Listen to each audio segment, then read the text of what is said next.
Where can I go from your spirit? Where can I flee from your presence? If I go up to the heavens, you are there.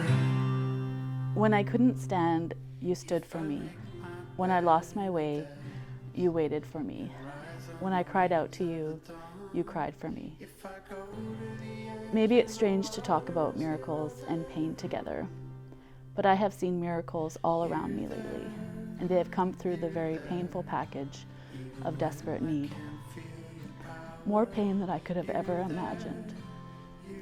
I hope nobody listening loses their spouse in the near future, but I guess in the end we all will, and it's always too early.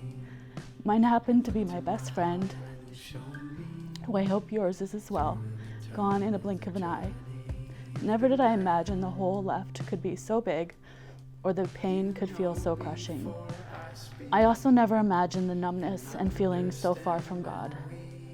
I would cry out to him, "Why do I not feel you in my deepest need?" But there was nothing, no answer.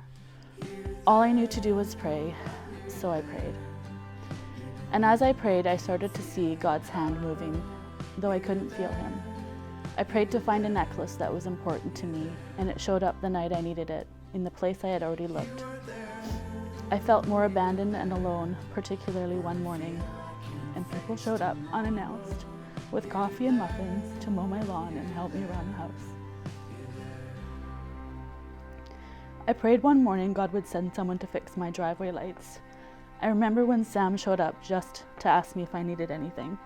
I almost said I didn't until God reminded me he was an electrician, and I had just prayed for that. Over and over again, I saw God's hand moving in my life as I prayed. I actually started wondering if there was a prayer God wouldn't answer. I chose not to test that too far and stick to my real needs. There were enough. I saw God meeting my needs, some before I even knew they were needs. People coming to love on my kids because they needed it. People coming to help me garden and keep up with housework. I had no idea I would not be able to think through a grocery list, or that the simple act of leaving my house to pick up groceries would be so hard. Meals came for months and are still coming sometimes. God sent people that could see what I could not see. A whole nother miracle story is the house we are building right now, the many answered prayers that it took to get it to where it is. But that doesn't mean it hasn't been without pain. Building the house has been hard. This season has been about hard. Somehow I'm learning this slowly. The miracle lies in the pain. Growth through pain. There lies the miracle. The tangible miracles are the hundreds of acts of kindness and answers to prayer I received. And I needed them all because I was in so much pain. So many were at the exact time I needed them. But the real miracle is how God, even in my darkest night, when I couldn't feel his power, was there instilling hope and peace and mending my heart. Even when I couldn't feel him, he was there. Like a seed that bursts forth out of its shell, the miracles in the growth of a tree. I imagine that to be a painful process, breaking forth out of a shell. God's miracles may not be wrapped up in a pretty bow, but answers to prayer are miracles. The fact that God is there, that God sees us, that God is listening, and that he is transforming us from the ashes.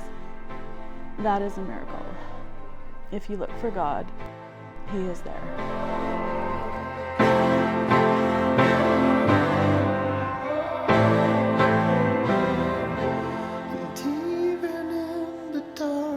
Night, I know I'm not alone. Your ways are wonderful. My soul knows very well. My lips will praise you, and my heart will do the same.